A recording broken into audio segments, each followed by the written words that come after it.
planet faces a lot of problems, but in some parts of the world, people live in a time of overconsumption, abundance of food, and an eagerness to be fit and healthy. The supermarket is overflowing with options, but despite that, we are poorly advised in nutrition and easily vulnerable to misinformation. Unreliable slogans, inaccurate health promises, and colorful, tempting packages are cluttering our relationship with food and risking our well-being. We are bombarded by conflicting information about food, diets, and supplements. So how can we know what's best for us? Which foods improve health, and which ones can potentially promote disease? I have struggled with these questions for a long time, and it has been a challenge to find a diet that would help me achieve my health goals.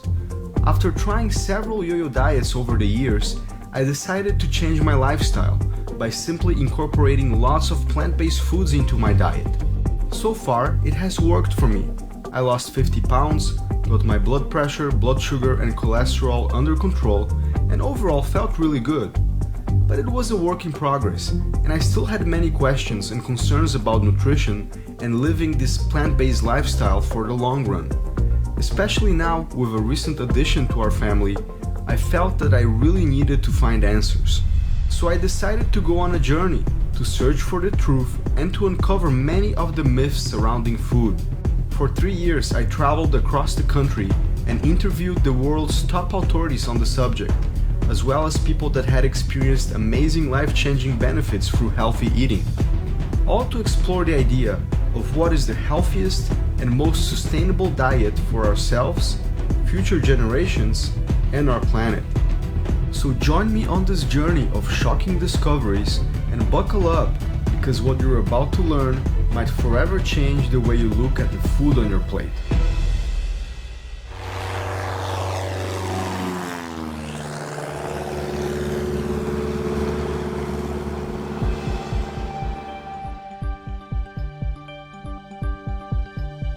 Well, there's a lot of difference of opinion about it, and there's a faction of people who insist that there are different diets for different people.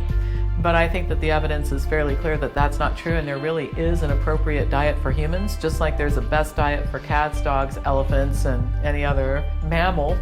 And the best diet for humans is one that is plant-based, almost all calories coming from 4 principal food groups: fruit, vegetables, whole grains, and legumes. It's low in fat, high in fiber, not very much processed food. None is great, but in today's world, I don't know how realistic that is. What we have seen in nutrition for many, many years, I must say, is a lot of confusion. You go and survey people, outside of the science and ask them what do they think about nutrition is, and you can hear all kinds of comments. I eat this, I eat that, and this is good, and this is not good. There's also confusion in the professions. Medical doctors are not trained in this field. And there's confusion in my own field, biomedical research. We don't get an opportunity to tell, the real science, I think, the way it should be told, because we're overwhelmed with the corporate sector trying to sell stuff. We are living in extreme times where we have 27% of people dying of heart disease, 25% of cancer, 10% of stroke. 4 or 5% from diabetes, the same number for Alzheimer's.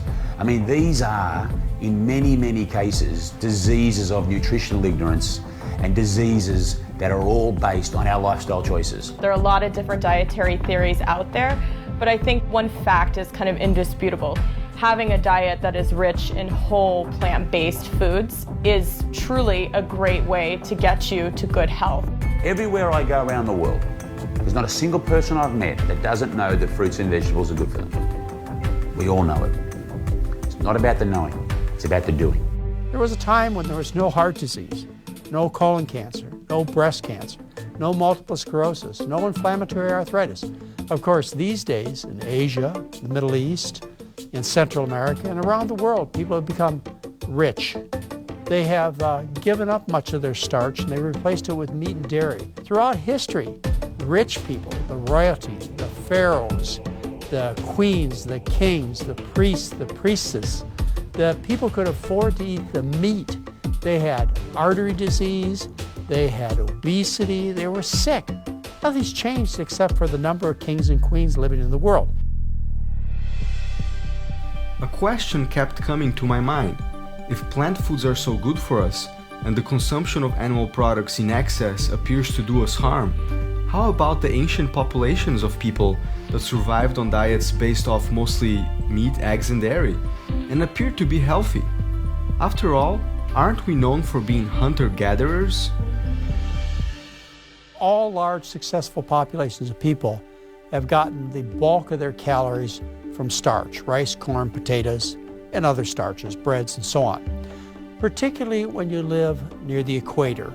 As you move north and south in latitude, then you end up eating more animal foods. And if you get far north, like for example, the Inuit Eskimos, they are largely carnivores because that's what's available. But that's a small population of people that exists on the extremes of the environment. That's the exception, not the rule. We have become the most successful species on this planet. No one comes close to us. We share it with animals and insects and microbes and plants, but we're number one. And the way we got to number one was all about survival. We see in colour, I believe, because fruits and vegetables are colourful. Our hand is perfectly designed to pick, forage, grab, dig, peel and feed ourselves. Fruits, vegetables, nuts, beans and seeds, plant food, food made by Mother Nature. This idea that we're hunter-gatherers is true, we're hunter-gatherers, but mostly we've been gatherers. One of the problems has to do with sexism. It has to do with the fact that the gatherers were grandparents, women, and children. The hunters were men, and they got the glory. The people who really provided the bulk of the calories for most of the civilizations through all of verifiable human history have been the women, children, and grandparents. Even when I began considering the idea of eating mostly a plant-based diet, I was still haunted with many questions. How was I going to be able to live without animal foods? I didn't want to become nutrient deficient. And how about things like protein, calcium, and omega-3s? In my head, I always associated these nutrients with animal foods. I needed to find out if those were valid concerns or simply myths.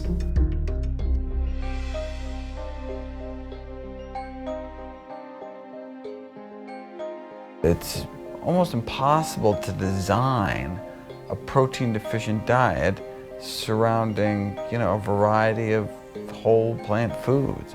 But what people need to know is there's never been a case of protein deficiency ever described in the world literature on any natural diet that met the sufficient amount of calories.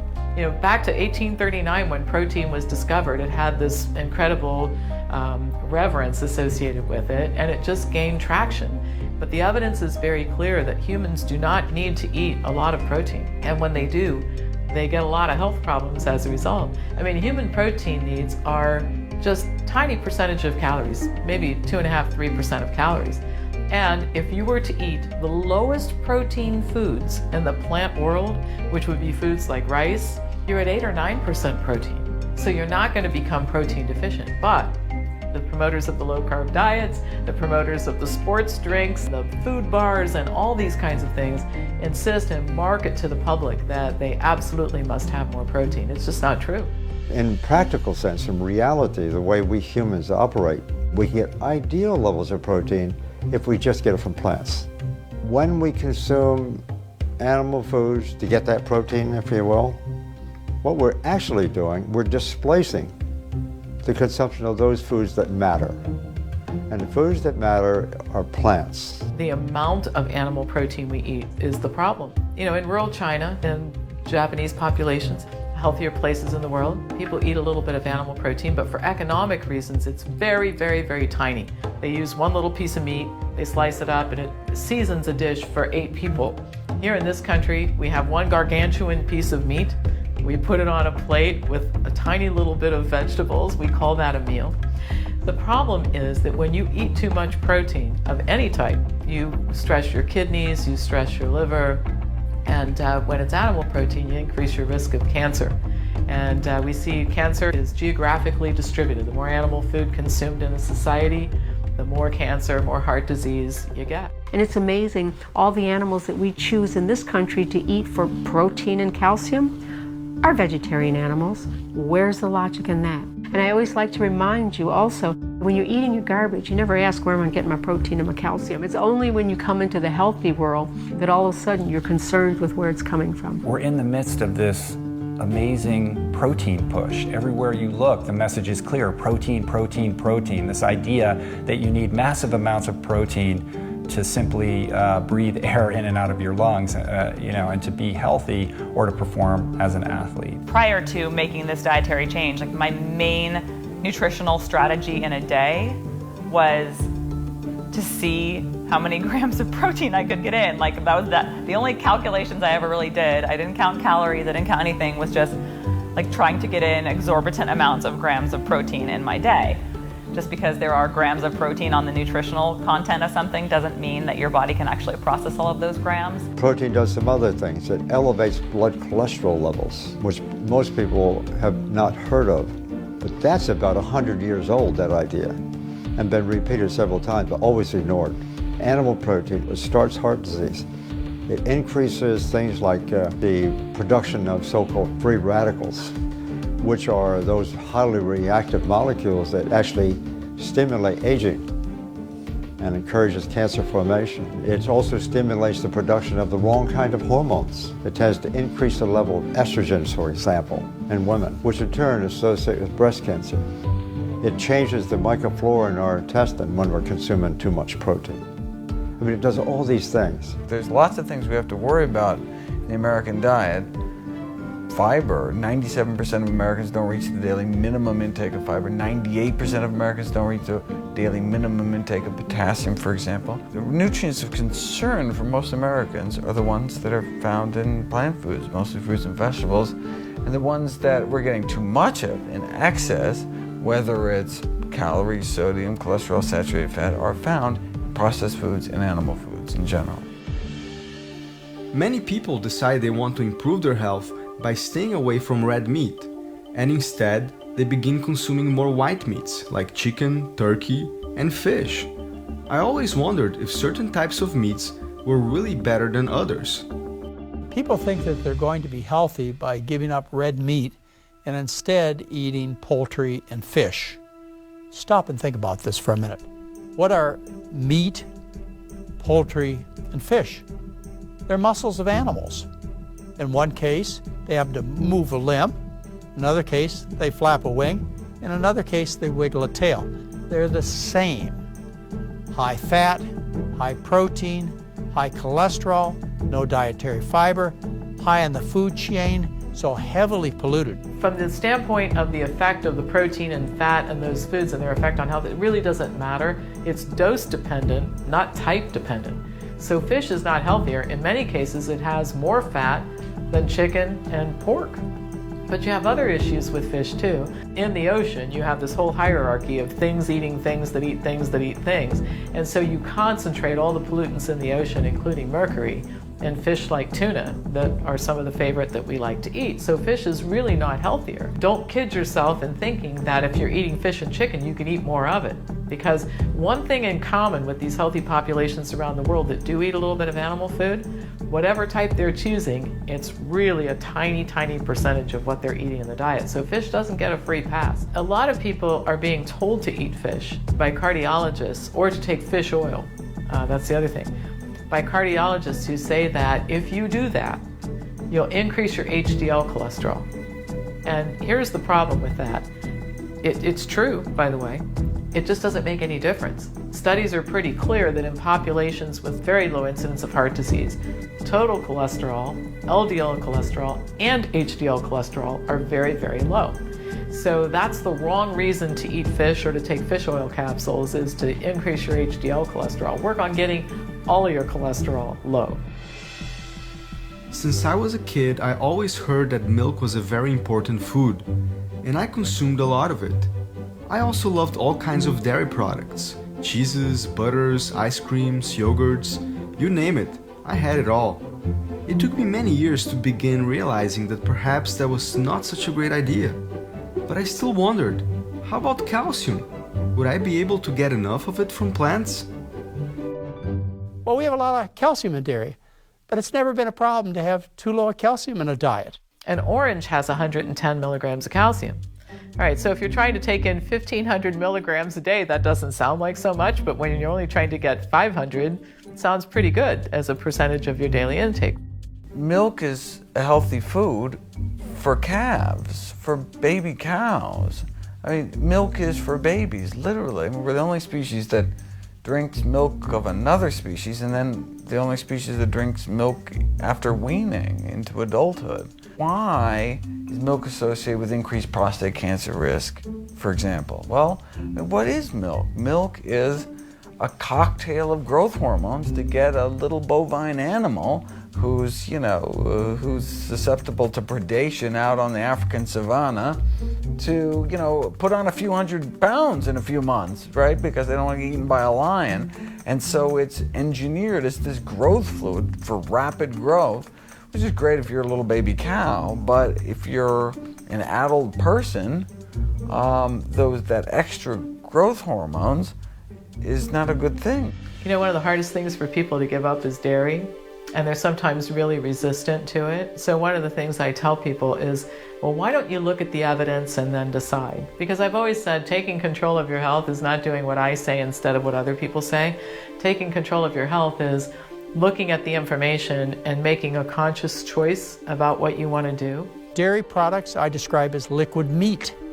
They're basically just like red meat, high fat, high cholesterol, no fiber. In fact, they may be worse than meat. The casein that they use to bind the cheese is so full of chemicals. The chemicals are as addictive as heroin. That we don't have four stomachs like a baby calf, and unfortunately it is in everything. They put cow secretions, I know you have other names for it, dairy, butter, ice cream, cheese, but it's really breast milk from a cow. The only reason people think we need extra calcium is because a few decades ago, scientists, they raised the bar on how much calcium we needed. That in turn was influenced by the dairy industry. What they're really saying is we're not drinking enough milk, because that's what the dairy industry wants us to say. When in reality, if you look at the relationship between how much calcium that people consume in different societies as it relates to, let's say, osteoporosis, the bone disease, the higher the calcium intake, the higher the risk of osteoporosis. No one wants to hear that, but that's what the data show.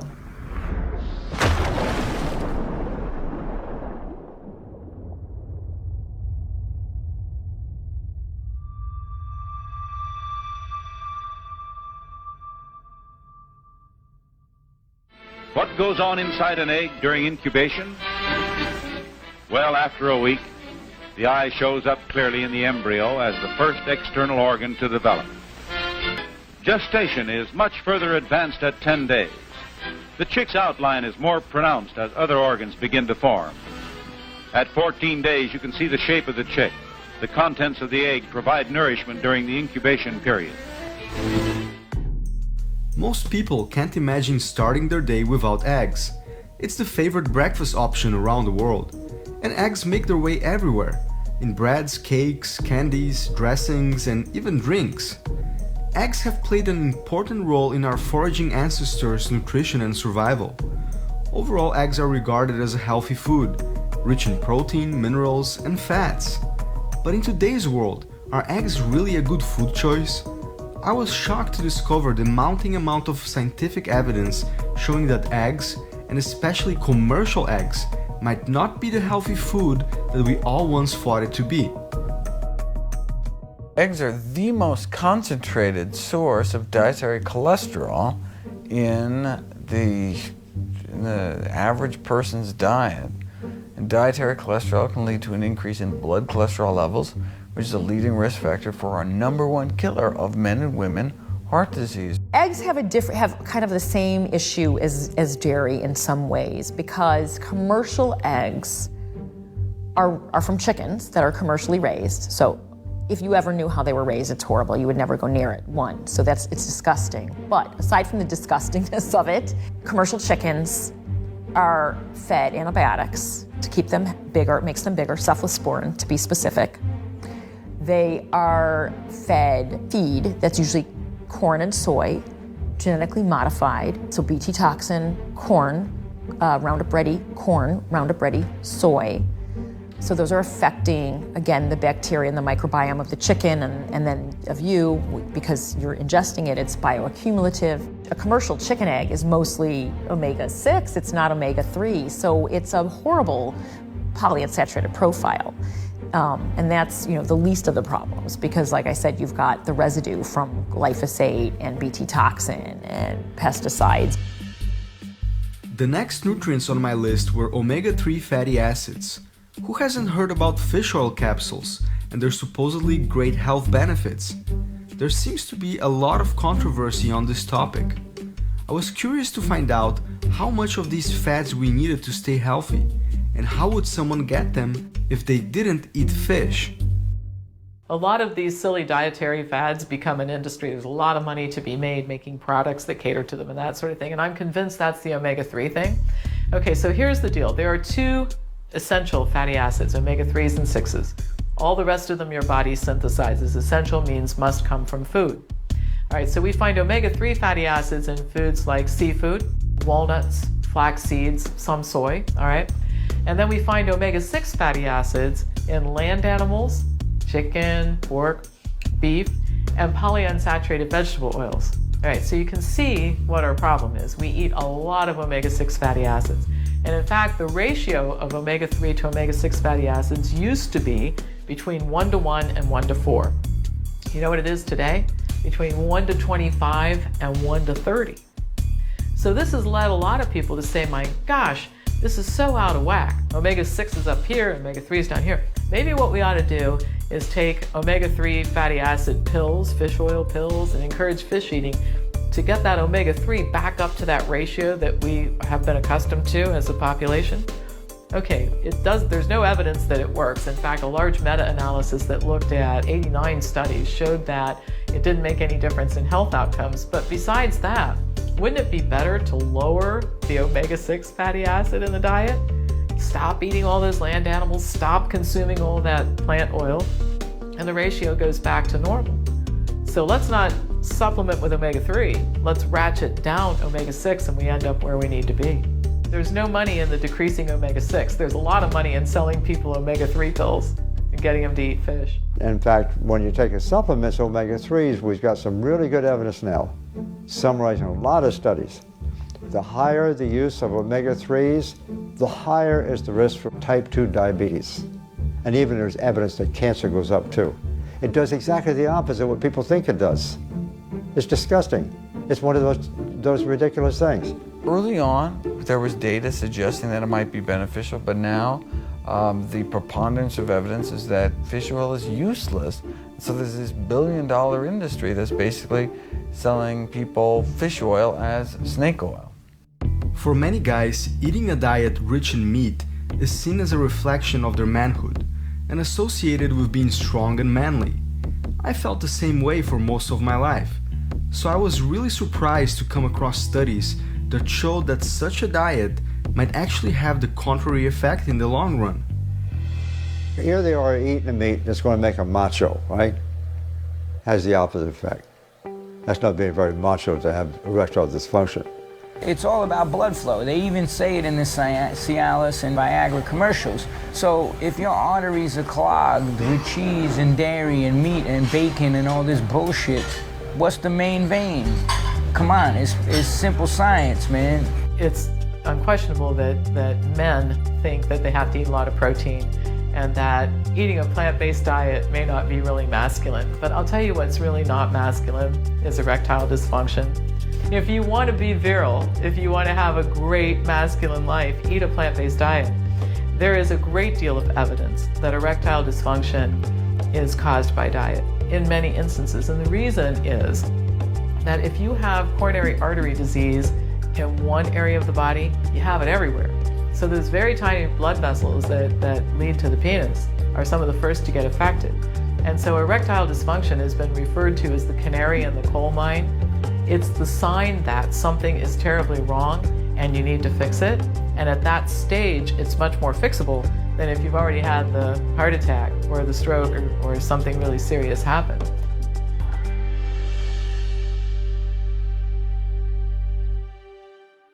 Obesity is linked to more than 60 chronic diseases, and it is common knowledge that there is an epidemic of obesity around the world. Today, 2/3 of adults and nearly 1/3 of children in America struggle with it. It seems like in the last 30 years, human waistlines have simply grown out of proportion, and if obesity rates stay consistent, by 2030, 51% of the American population could potentially be obese. As far as dieting or losing weight, people take two approaches that don't work for the long term. And so, of course, they say diets don't work. One approach is they try and starve themselves and be hungry all the time. These are portion-controlled diets, typical diets that people have followed. They don't work because you're hungry all the time and you can't tolerate that kind of pain. The alternative is the make yourself sick diets. And those are the high-protein, high-fat, low-carbohydrate diets. Over the last few decades, there has been an explosion of commercial diets in the US, most of them revolving around the idea that eating few carbs and lots of animal protein helps with weight loss, all orchestrated by multi-million-dollar ingenious advertising campaigns and celebrity endorsements. As a result, nowadays most people associate carbs with weight gain. For many years, I worked really hard to cut my carbs, without any long-term results and without fully understanding why I was doing it. I wanted to find out what the latest science had to say about these low-carb diets. Robert Atkins, some years ago, in 1973, published his first book, in which he argued that it's not the problem with the fat, it's not the problem with the protein, but mostly fat. He said, that's not the problem. The problem is we consume too much carbohydrate. And he made that point. We should be consuming a low-carb diet, he said. And then many other people wrote the same thing. The South Beach diet is only a copycat, for the most part, of the Atkins diet.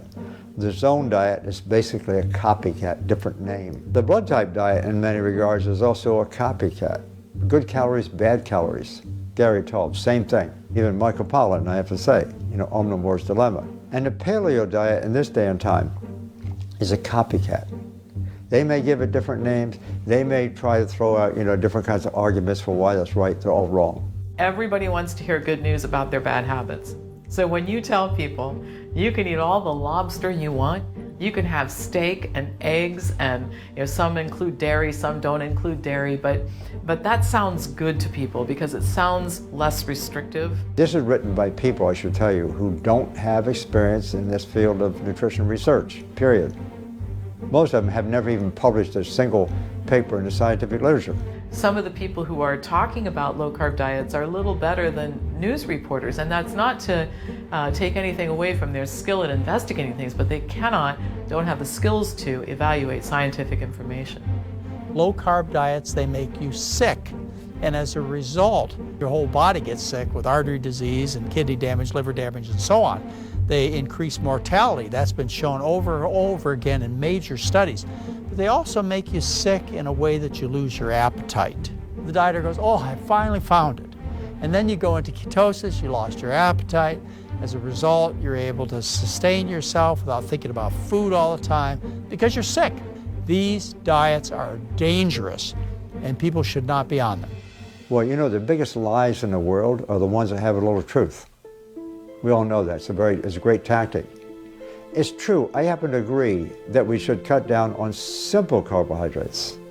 You see, that's out of context of the whole. Sugar, white flour. That makes sense.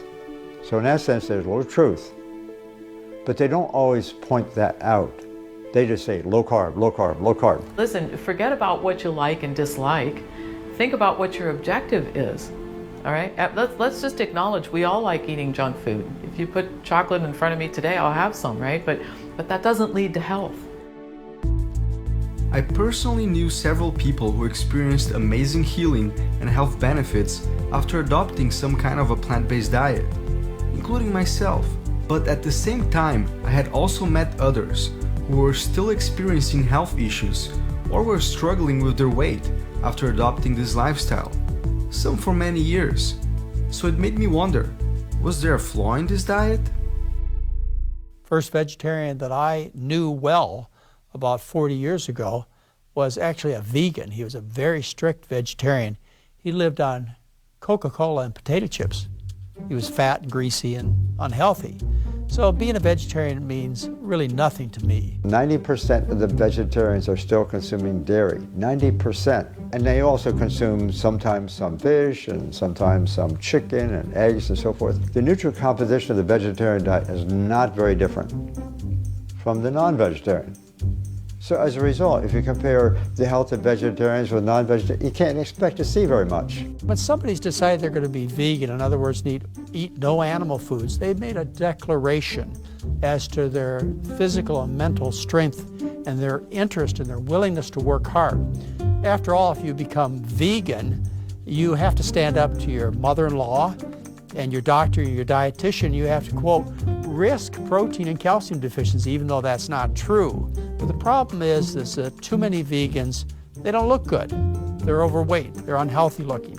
I don't really like to use the words vegan and vegetarian because it's not describing the kind of science I'm talking about. I would call myself a fat vegan when I first started out. That's exactly what I was, and I was trying to tell everyone how great this lifestyle is, and it saved me, it reversed my heart disease. But yet, I was still walking around about 75 pounds to 100 pounds overweight. Now, why is somebody a fat vegan? Not because they give up the animal foods. That's a good thing. You need to give up the animal foods. But what they haven't given up is the oil, the olive oil, the other vegetable oils. The fat you eat is the fat you wear, whether it comes from a plant or an animal. So I made the change. I removed the foods in my diet that were empty calories, the oils, the fats, the sugars, the processed foods, the food additives that kept me coming back for more. Those companies add those things purposely to get us to not eat just one potato chip. We need the whole bag. There's millions of overweight people in this country, and they're all struggling trying this diet or that diet, and they try this diet for a week or that diet for a week, and they're spending a lot of money on all these different diet programs and pills and supplements and adding things to their diet to lose weight or to get healthy.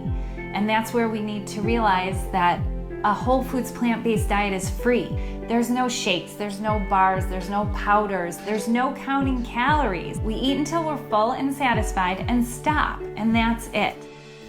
As much as I like the idea of eating exclusively a plant-based diet, especially since it had worked for me, I wanted this film to be very accurate with the latest science on food.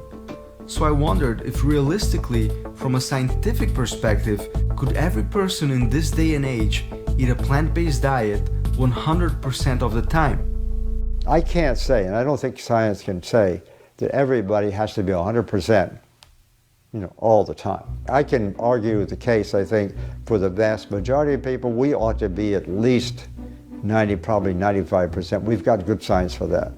And in many cases, if people already have a disease, it's a good idea. They should be 100% all the time.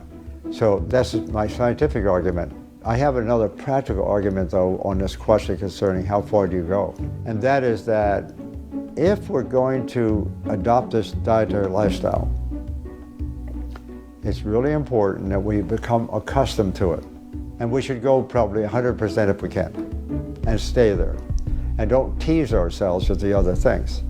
Because what happens, we never become accustomed to this, where our taste preferences change.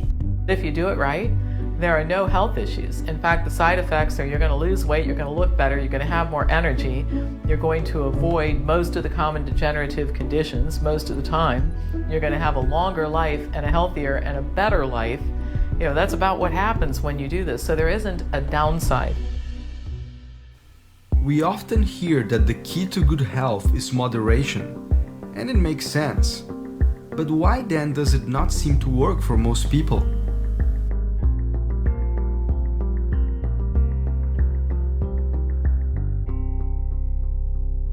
For some people that's a really easy thing to do, but unfortunately for most, finding moderation is like finding a needle in a haystack. And because others can do it, they feel lost and they feel like an absolute failure because they can't. And the truth be told, most people can't find moderation. So they're actually in the majority, not the minority. But this minority few that are on television, that have never ever been fat, never ever been sick, have genetics very much on their way, that are out there saying it's all about this and all about that, I mean, how are they going to relate to that poor person sitting at home that's 350 pounds that feels like their world is over? Now, I know what they feel like. I was 310 pounds. I was loaded up on medication for 8 years. I understand, I can relate. I won't tell anybody that moderation's easy. Moderation's damn hard, really hard. I still haven't mastered it. I'm a work in progress when it comes to moderation, but what I'm finding is that I'm away from an extreme now of 93% of my energy coming from this processed and fun part of town, animal part. I've now got this moderation up. I've now moved it up and it's working. So how are people supposed to get all this information? Since every day we're bombarded with TV ads, infomercials, news talking about the new food trends. How can we know who's telling the truth and has honest, non-biased science behind their products? The media always approaches things with the idea that if we're going to interview somebody about diet, we have to let somebody with a different opinion give their opinion. All right, so here's what happens. Somebody like Colin Campbell at Cornell University writes this book, The China Study. It has hundreds and hundreds and hundreds of references. It represents decades of very meticulous research work that he did, right? And so they're going to interview him. Well, then they go find somebody who's promoting a paleo diet or a low-carb diet because we have to have the contrary opinion. That person may have written a terrible book that's a little more than a storybook. It's not referenced. It has no credibility. But in the eyes of the public, now those two are equal. Colin has an opinion, and this other person has an opinion. So it confuses people, and it gains traction that way.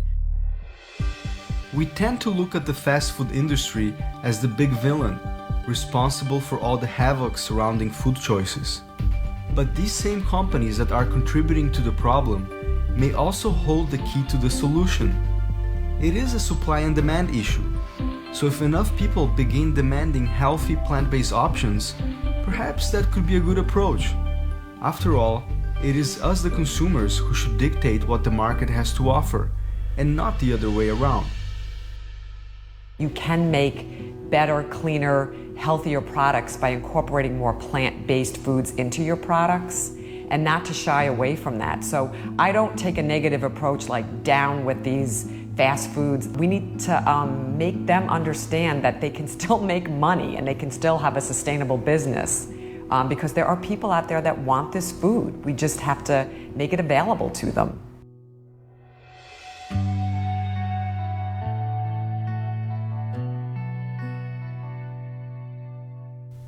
Most people rely on their doctors for information about diet and nutrition, but several medical school programs show that doctors get very little training on nutrition, sometimes none at all. As I went through medical school and then I went through residency and I started after that working on my own as a physician, after a while I became kind of a little bit frustrated with my inability to really help people. Because what I felt was happening was that I was just basically seeing patients, asked to see them very quickly, and was really left with limited options as far as what I could do. I really felt what I needed to do with the time that I had, what I was left to do was just basically treat symptoms instead of trying to get to the root cause of the problem or the root cause of their disease. So it left me basically practicing, I think, the kind of medicine that the majority of people are practicing in the U.S., which is pharmaceutical-based medicine. And I don't have a problem with medication. I think medications are wonderful, medications are great, they're necessary. For a lot of people, they are really the only option. And for many people, they're a good option. But I think what we're missing is that there's something else that's out there. I was outsourcing my health to somebody else. I was coming along saying, here's some money, you fix me, I'm busy over here. And when are you going to come up with a drug that's going to cure me? By using more chemicals to correct the imbalance, we're actually causing the imbalances to be even stronger. I found that people who've been on medications for a long time are developing a lot of side effects from those medications, where then are causing other organs in their bodies to become diseased. Their functioning is weakening, their overall health is weakening, their immune system is getting deficient. You really need to infuse that with something that's going to help rebuild it. So if somebody comes along and says, you know, doctor, I can take this patient, and by doing these simple things, you know, changing their diet, getting them to eat a little bit differently, more plant-based, getting them to exercise a little more, do you realize that I could make this diabetes, essentially, if you were to test them again, virtually go away?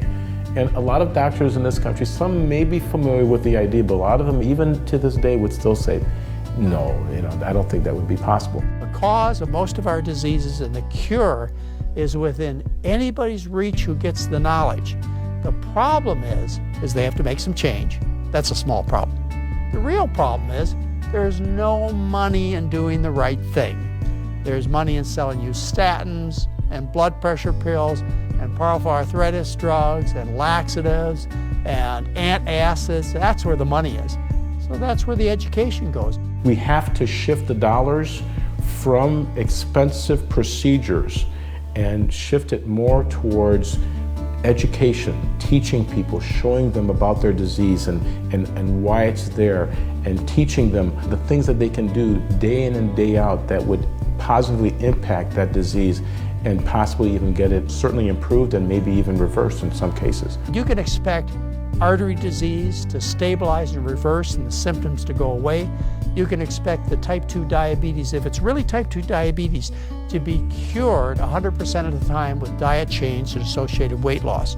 You can expect the arthritises to improve and go away and be cured many times if they're inflammatory arthritises. The bowel problems, all the way from indigestion to constipation to colitis, you can expect a cure when you direct your attention to the cause of the problem and you fix it.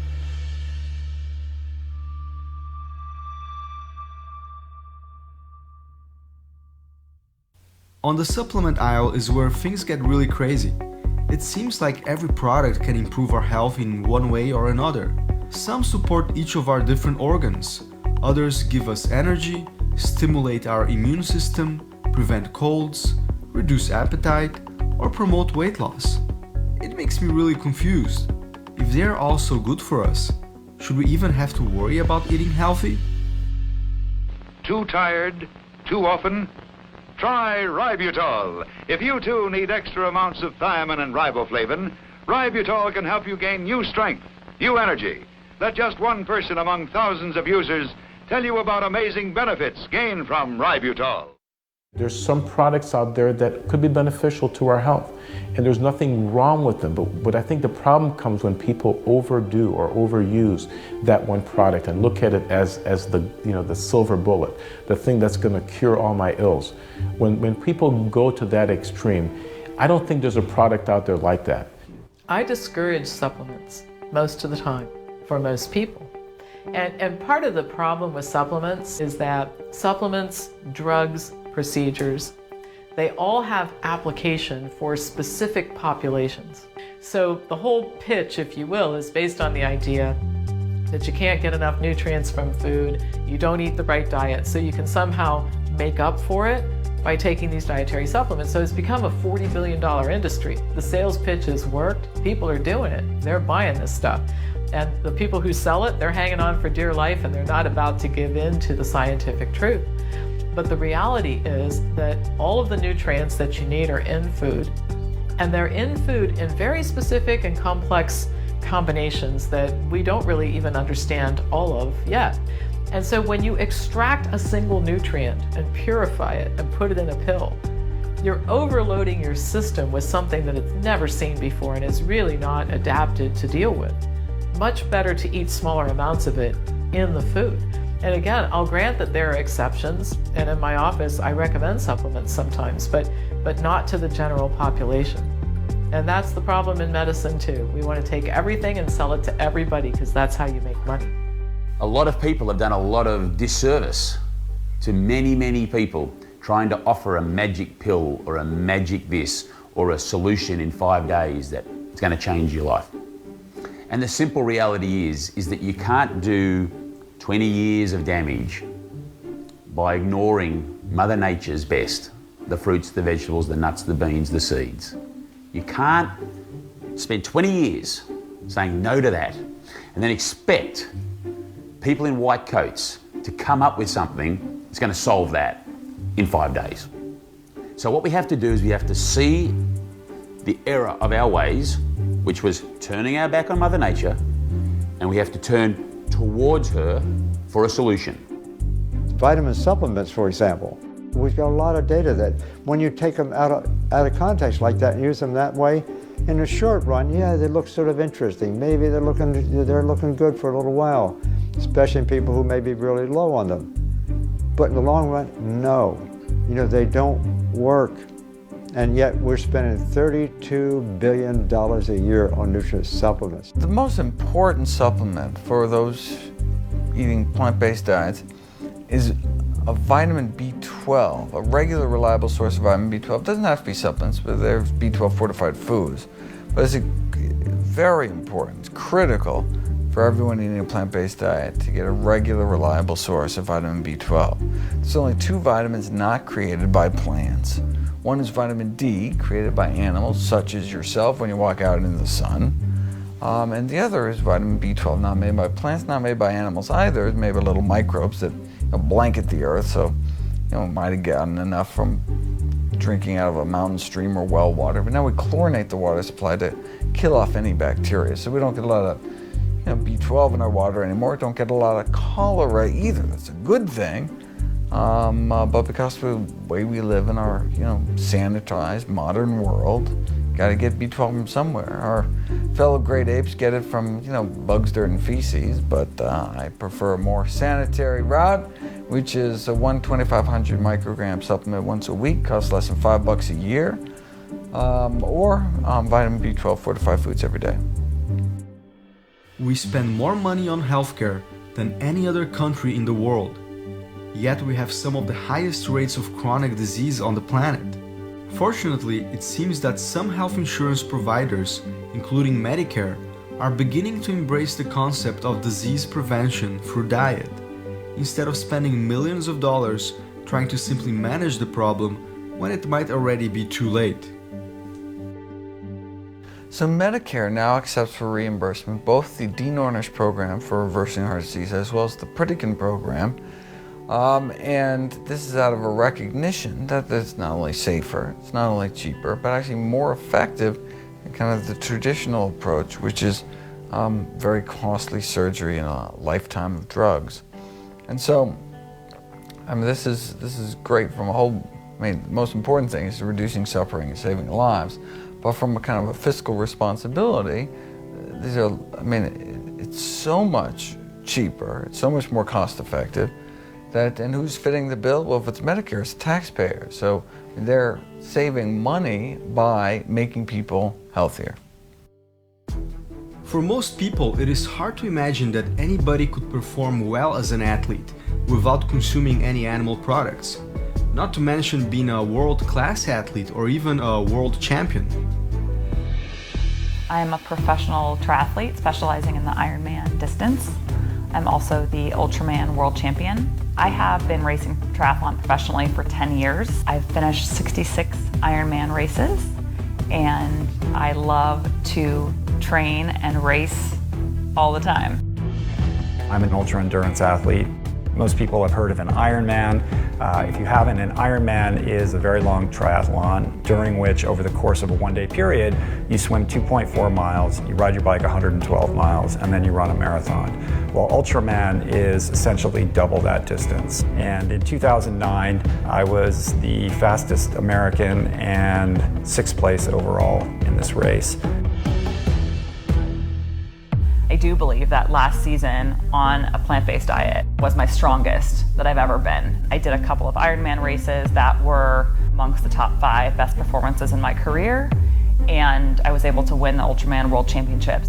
What you're also seeing are athletes like MMA fighters. They're realizing performance gains, they're recovering more quickly in between their workouts. You see NBA players, NFL players, NHL players, Olympic athletes, all kinds of athletes who are starting to experiment and explore this way of eating and getting good results.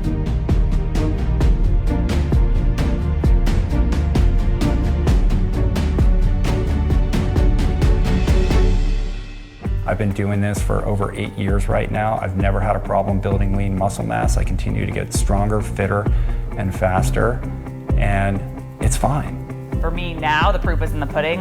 I know that I am stronger than I've ever been without animal products, and so I proved it really to myself, and I'm hopefully proved to other people that it can be done.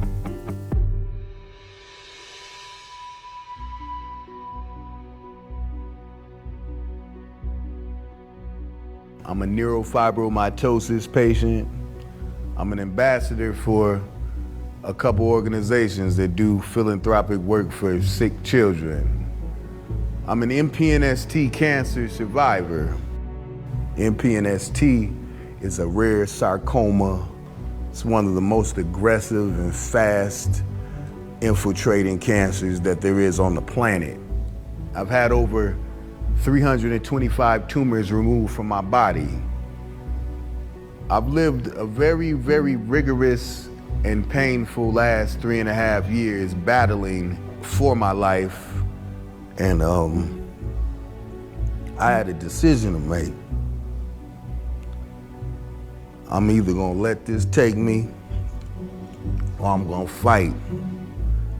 Giving up wasn't an option. I don't know what's gonna happen, but I'm not gonna die sitting down or laying down. I'm gonna keep my hands up, my head tucked, and I'm not gonna stop swinging until it's over. And without a plant-based diet, I would not be here today. It kind of kept my cancer at bay, and it's allowing me to thrive in ways I didn't know was possible.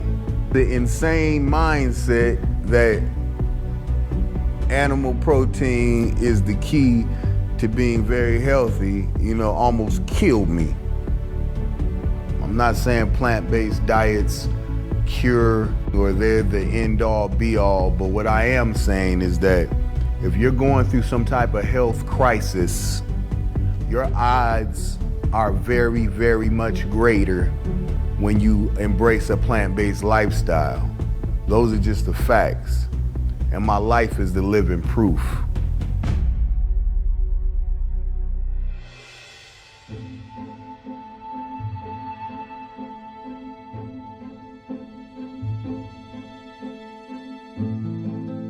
In 2006, I attempted suicide whilst I was on 250 milligrams of Zoloft for what the doctors diagnosed as major depressive disorder. And I was told that I'd be most likely on it for the rest of my life. A week after that, I went into a personal development course and changed my beliefs. From there, I started to look at what I was putting into my body, and I started to look at nutrition and nutritional healing and what I could do. And it led me to going within and back to nature. I stripped away all of the processed food. I went back to just eating raw fruits and vegetables and juicing and green smoothies. And I started to have a sense of a natural happy high started to come into my body, and I was feeling better than I'd felt in many years. The symptoms of depression started to drop away. The heavy, sluggish, tired feelings that I couldn't cope, the chronic fatigue, the aches, everything started to shift, and I started to feel my cells were transforming on some level. I'd made the decision that I didn't want to put ever again the fear, death and suffering of another life and eating animals into my body. And that translated to a shift for me. I cured my own depression, and I've never looked back.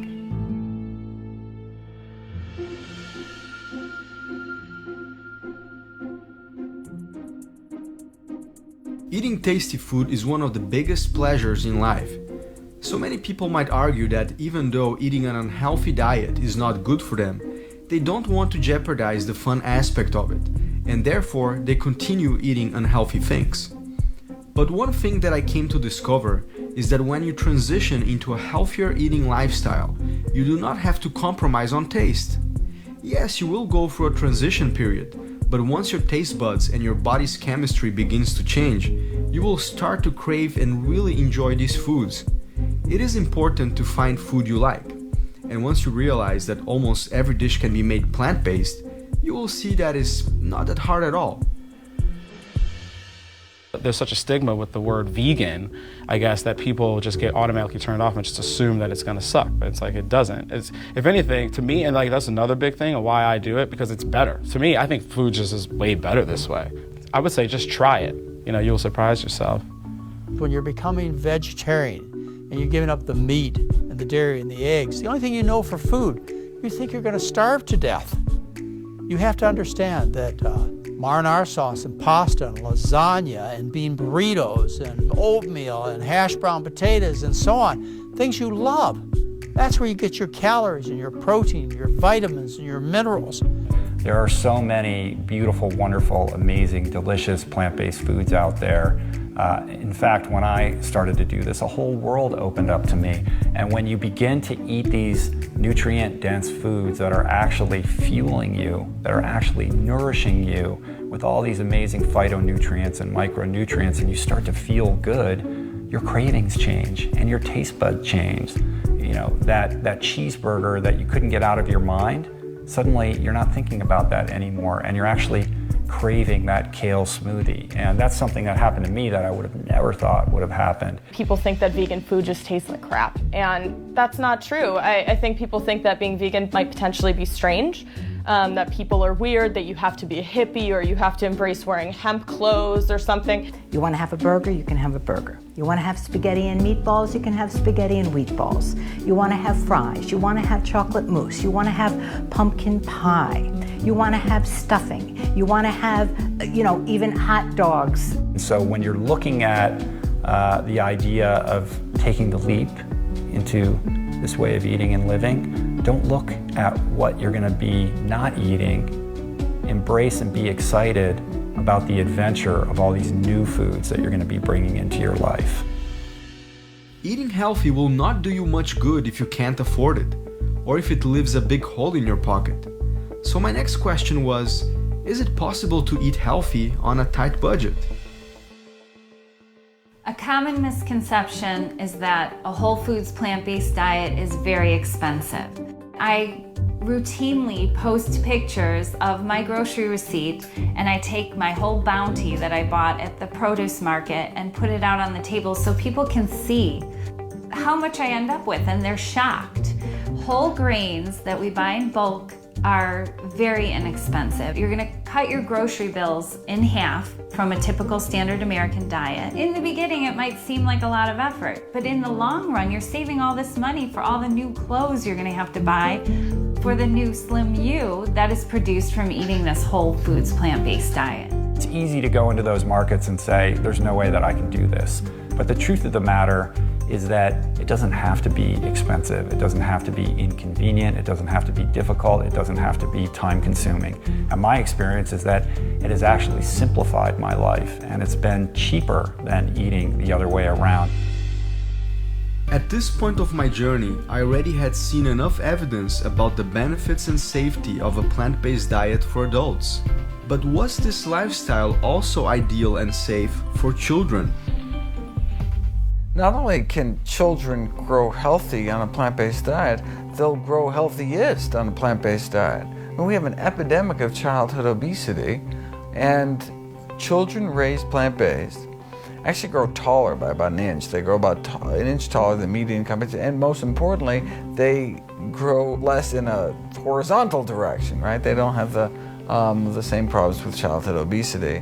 So Dr. Benjamin Spock, the most esteemed pediatrician of all time, wrote one of the best-selling books in human history, recommended in his final edition, the 7th edition of his book before he died in his 90s, that all children should be raised with zero exposure to meat and dairy. And he did this because he saw what the older generations were dying from and wanted to get them off on a good start. I mean, the leading killers of our children will eventually be same thing: heart disease, cancer, stroke, COPD, diabetes, hypertension.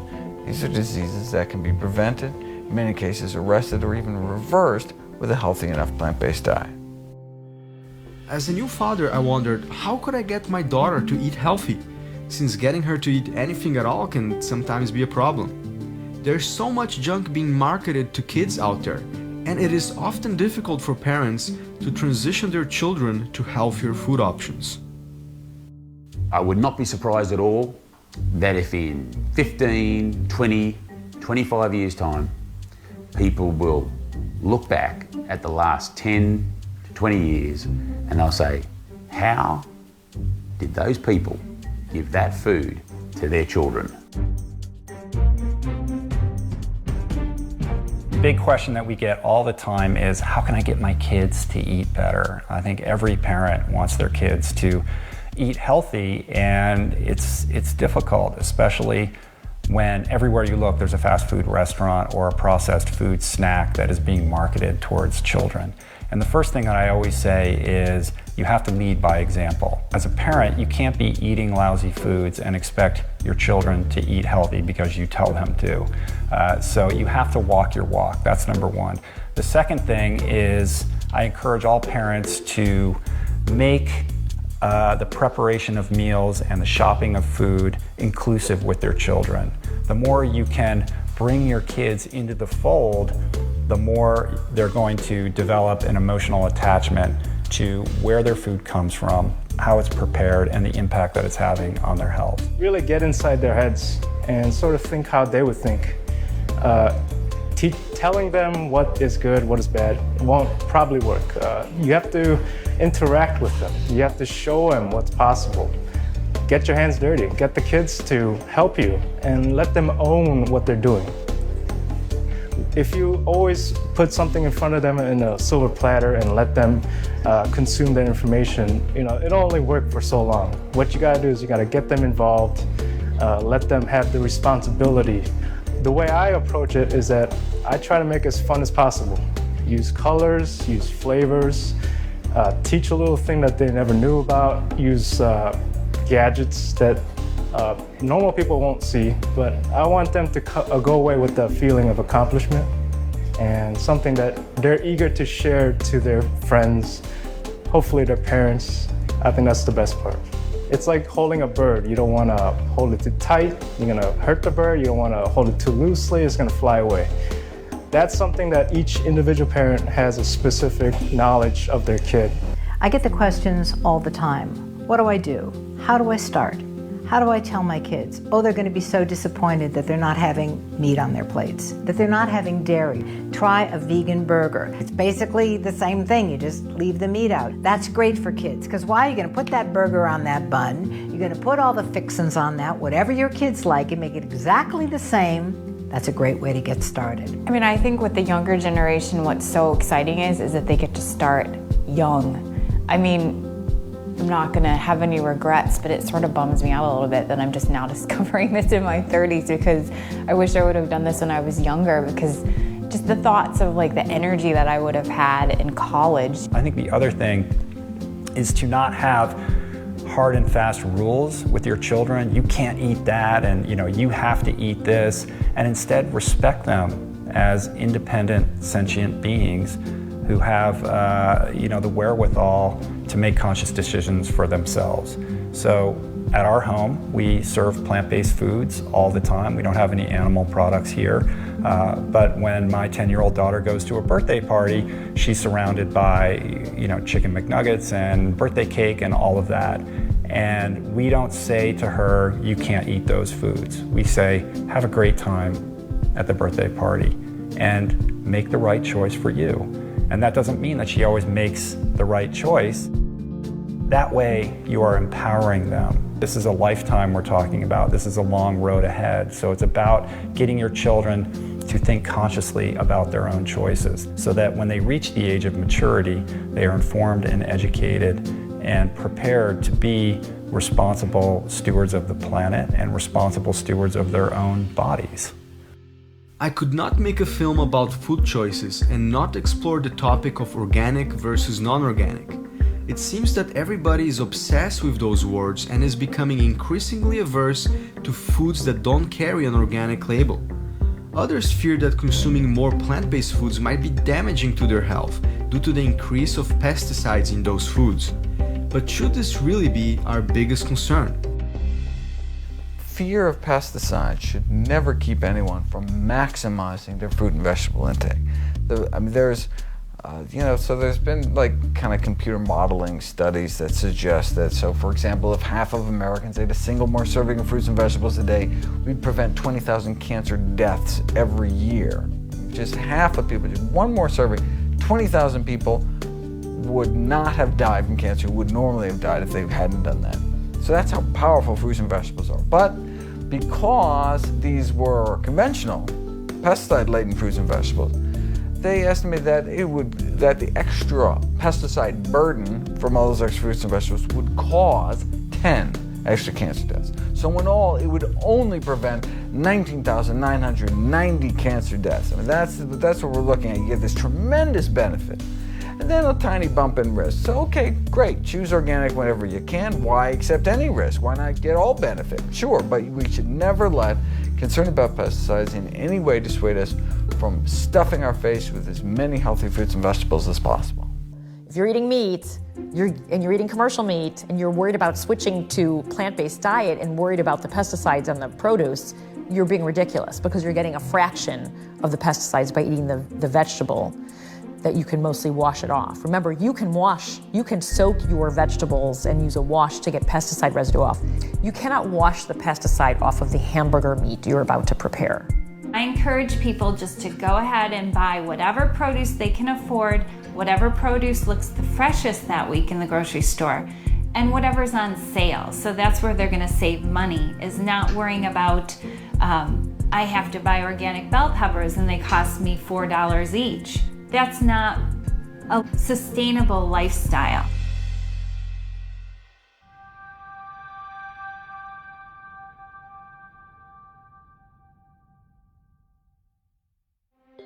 Besides the health aspect related to our food choices, I also realized during the production of this film that there was another very important factor that is often overlooked, ignored, or misunderstood: the connection between food choices and the environment. I was really shocked after reading the United Nations report on global warming. After all, it is hard to grasp the idea that the burger or steak on our plates might be contributing to things such as global warming, water scarcity, species extinction, the destruction of the Amazon forest, the depletion of our oceans, and even world hunger. I had a hard time understanding it at first, but once I began digging a little deeper, the connection became clear. Now at 7 billion people, what we eat determines how the whole planet is used. And what's happening now is that as we run out of land to grow these animals and the food for the animals, we burn down rainforests to acquire more land. And the number one cause of all of that is our food choices.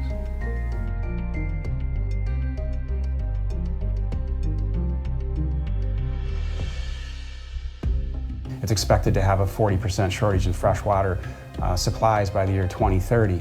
We have, again, irreversible loss of biodiversity, ecosystems, and extinction of species faster than we've ever seen before for the past 65 million years. We have a world hunger issue with a little less than 1 billion people on Earth suffering from hunger, with about 350 children dying from hunger each hour. You might be asking yourself, how is all that possible? And I had the same questions, because in fact, many of these issues are not only related to our food choices. Many are very complex problems with several social, political, economic, and cultural variables. But here are some intriguing facts. 70% of our arable land is used to grow crops for animals and not humans. It takes on average 2,400 gallons of water and 12 pounds of grain to make 1 pound of beef. 5 million acres of rainforest are destroyed every year so companies can graze animals and grow food for these animals. The excrements of 80 billion land animals killed every year for food are not treated and go back into our water basins and our oceans, creating a lot of pollution. And these are just a few examples. So when you consider these facts, it all begins to fall into place. We need to focus more and understand more what the footprint is, the complete life cycle analysis, ecological, environmental, depleting footprint is of that item versus just how close it is to you or whether it's even organic or not. It's much less of a footprint to eat something that was grown 1,500 miles away if it was plant-based than it is to eat a food item that was slaughtered that was an animal product by your next door neighbor. And our largest footprint is across all sectors, our food choice specifically as it relates to eating animals. No matter how green or eco-friendly we try to be, the truth is that by nature, we are a very destructive species. Almost everything we do has a negative impact on the environment. So many people often try to minimize their footprint by doing things like switching to more effective light bulbs, taking short showers, bicycling to work, using solar energy, or even buying an electric car. And those are all great things. But the question is, are these actions in fact the easiest and most effective when it comes to helping protect our planet and its resources? If you look at the four major problems, we've got overpopulation, and we're adding about 1 million people every 4 days, net. Then you get to the way we live and the way we consume stuff. All that stuff is coming from finite resources which we are steadily depleting. So those first two factors, the overpopulation and the way we live, are driving the third one, which is our dependence on fossil fuels. Look at the numbers. Since 1950, the line for consumption of fossil fuels have gone steadily up every year, and there's no end in sight. The fourth big driver of all of these environmental issues, particularly global warming, is the way we eat, is our consumption of the meat, dairy, eggs, and fish, and that keeps going up. It requires per calorie over 10 times as much land, 10 times as much water, and 10 times as much energy. And it ranges, but the average is well over 10 times, and that's a big number. Now the good news is we can change what we eat, any individual, overnight. People say, well, what would happen if everybody changed at once? Well, that's not going to happen. The bad news is those first three items, overpopulation, overconsumption, and dependence on fossil fuels, each one of those will take decades, if not centuries, to fix. With more and more people embracing the idea of reducing their intake of animal products or adopting some kind of a plant-based diet, it seems that things are moving in the right direction. But are they really? You know, I hear people saying things are getting better. You know, we see people putting solar panels up and more people are eating plant-based and there's vegan restaurants going in down the street. Things are getting better. Well, not really, and not even close. For every individual that's moving in the direction of a plant-based diet, there's 100 people moving in the other direction. We've got to double our food production in the next 40 years to feed the 9 billion that we'll have by 2050. When it comes to global warming, the production of animals for food currently contributes to about 14.5% of the total global warming effect, a contribution larger than the entire global transportation sector combined. Livestock amounts to 53% of nitrous oxide emissions, 44% of methane gas, and 5% of the total carbon dioxide released in our atmosphere.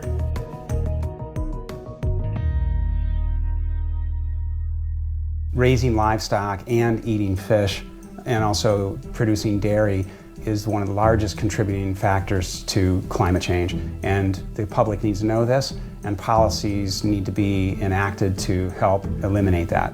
It's one of the easiest ways that we have to not just adapt to, but to mitigate climate change.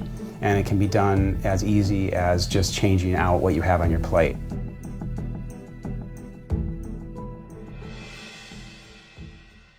Organic grass-fed beef seems to be the new trend, and the idea sounds really appealing. Cows that live off grass, don't take any antibiotics, and therefore supposedly provide a healthier food source for us when compared to factory-farmed animals. But is there a catch? It's a very large movement today, and I think that what's happening is that there's been a shift because of more and more people being concerned about the humane raising of animals and moving away from factory farms. They're moving toward grass-fed operations or pasture-fed operations. It's a complete fabrication by the meat and dairy industries to continue perpetuating the slaughtering of animals, because even though some animal might be humane raised, they're still not humane killed. And all of the animals that are still placed on your plate have to be slaughtered in some manner. And so there's still a humane issue there. But from an environmental standpoint, in many aspects, raising grass-fed beef is less sustainable than factory-fed animals. And the reason is because it's so land intensive. It may require 8 pounds of feed to produce 1 pound of an animal product if it were beef, but in a grass-fed situation, sometimes it's 10 times that much. It may be 70, 80 times from a grass-fed to a grain-fed beef. Additionally, from a climate change standpoint, grass-fed cattle produce 40 to 60% more greenhouse gas emissions, meaning methane, carbon dioxide, land use changes, than a grain-fed cow would. Another thing often taken for granted is the depletion of our oceans. We often think of fish as a never-ending, self-replenishing food source, but the truth seems to be quite different. Over 90% of all the big fish in the oceans are already gone. 80% of commercial fisheries are overexploited or depleted. The fishing fleets are chasing the last of the fish and have to travel further and further away from the land and deeper into the ocean to catch them. I've seen illegal fishing in Antarctica, and that's as far away from land as you can get.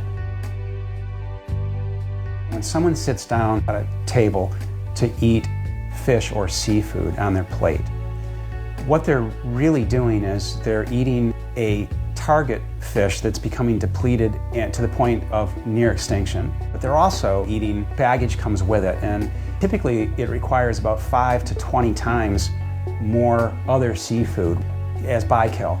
And bykill is the term that relates to all those other sea life living in the ocean that are killed in the process of trying to get that target fish to your plate. Whether it's with purse seine type of fishing method or long line or bottom trawling or middle trawling, our oceans are expected to be completely devoid of all fish that we recognize commercially today by the year 2048. The oceans are dying and nobody wants to know about it. And if the oceans die, we die. It's as simple as that.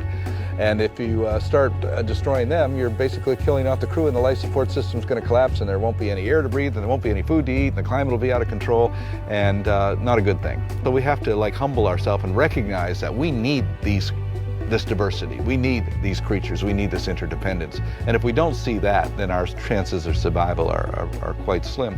My big concern is not that we're going to wipe ourselves out of sheer ecological stupidity, but that we're going to take so much with us.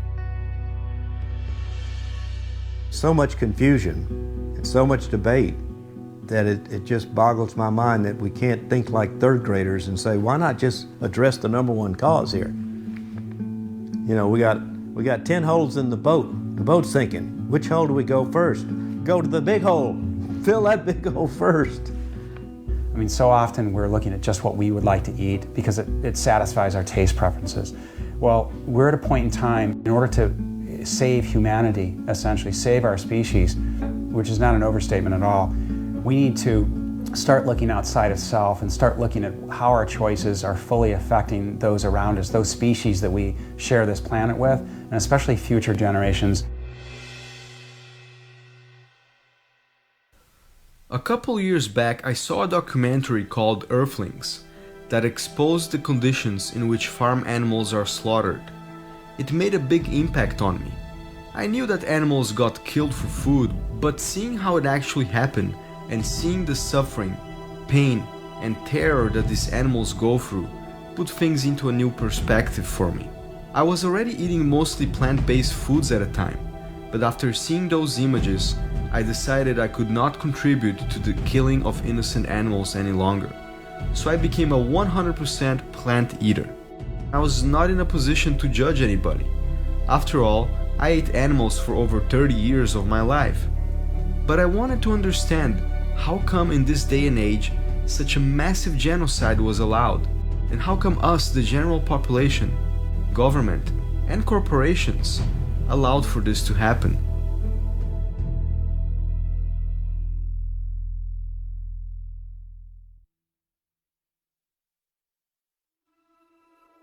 We love some animals and eat others because we have been born into an invisible belief system that conditions us to compartmentalize when it comes to animals. It conditions us to think of certain animals as edible and other animals as inedible.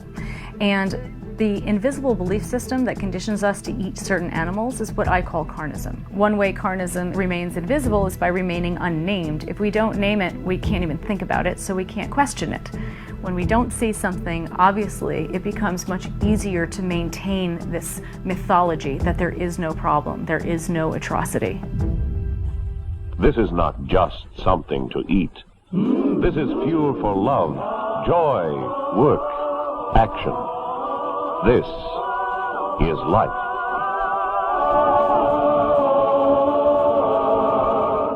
You think they're just animals? They have intelligence, they have language, signal, they have love. So when they're about to face death in a death chamber, they fear and they sad and they anger. You know, everybody talks about the Holocaust. What about the Holocaust we're creating for the animals? Every year we're killing billions and billions of animals. And you want peace on Earth? Peace on Earth is for all living entities, not just humans. People just got locked up in Utah for photographing a CAFO, a concentrated animal feeding operation. These people are keeping the people ignorant and sick to make money. And if the truth gets out, if people know where their food came from or where their food, how their food was produced, they wouldn't eat that shit. When you start to threaten the dominant paradigm of society, you're going to become a force to be reckoned with, and they'll do everything they can to destroy you. And that's exactly that's happening now.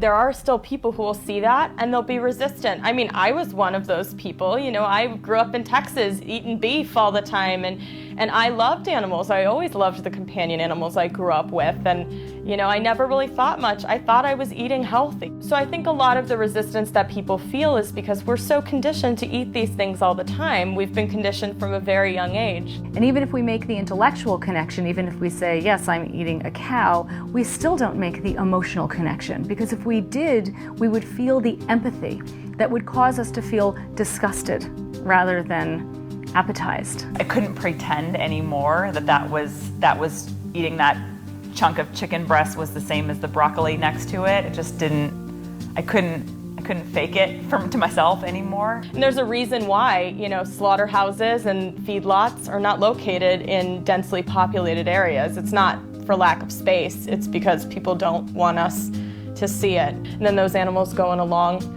journey to the slaughterhouse at night usually. So we don't see a lot of that, and that's by design. Who's to say which animals are to be tortured and killed? We've decided in America, in our part of the world, cows and pigs and lambs are to be eaten, but in some parts of the world they eat dogs and cats. In some parts of the world they eat snakes and monkeys. Yes, it's true that people have eaten animals for thousands of years. But today, for many people in the world, there is absolutely no need to eat animals. You know, we are causing, as human beings, massive suffering to other sentient beings, suffering that is completely unnecessary. When eating animals is no longer a necessity for survival, then it becomes a choice, and choices always stem from beliefs. There is a popular myth that perpetuates the idea that fish don't feel any pain. That makes it easier for people to consume it, since it seems to be more humane. But is it really true?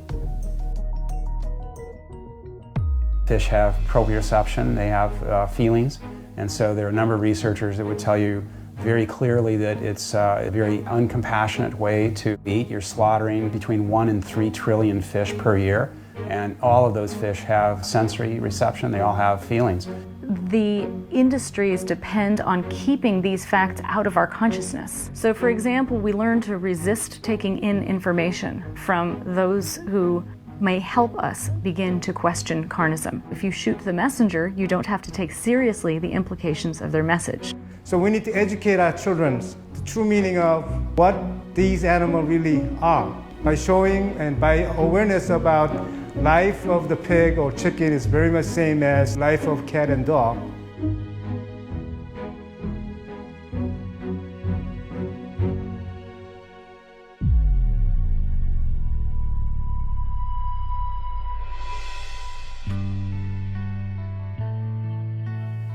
Our time on this planet is very short, and change can sometimes be difficult and slow. But by taking the right steps, we can point ourselves into a better direction. As for myself, this was the most exciting journey I ever took, and I look forward to continue living a healthy plant-based lifestyle with my family, and to keep empowering others with this information.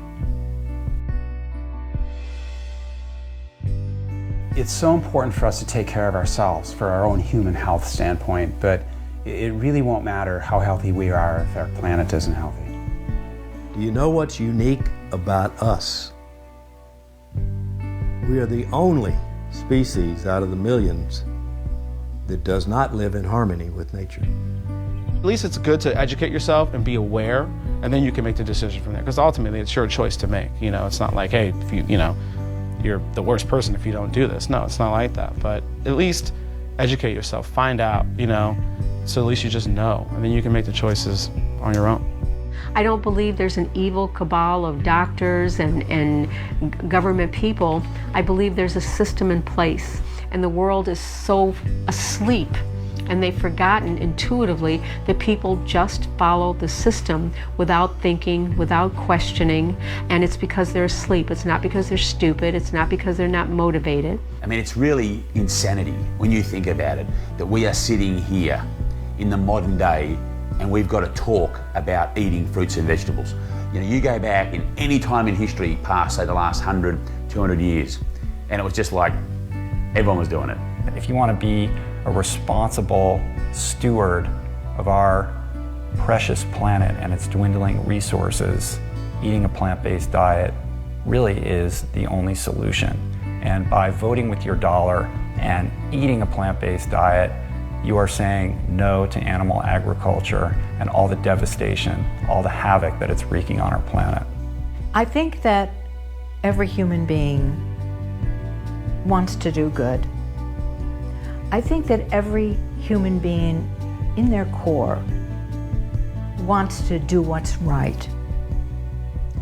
And I think that if we look at it and we say, you know what is it that I can do today to make the environment better, to make my health better, and to have compassion for animals, for our fellow creatures? What is it that I can do today? I can start on the path to a plant-based diet.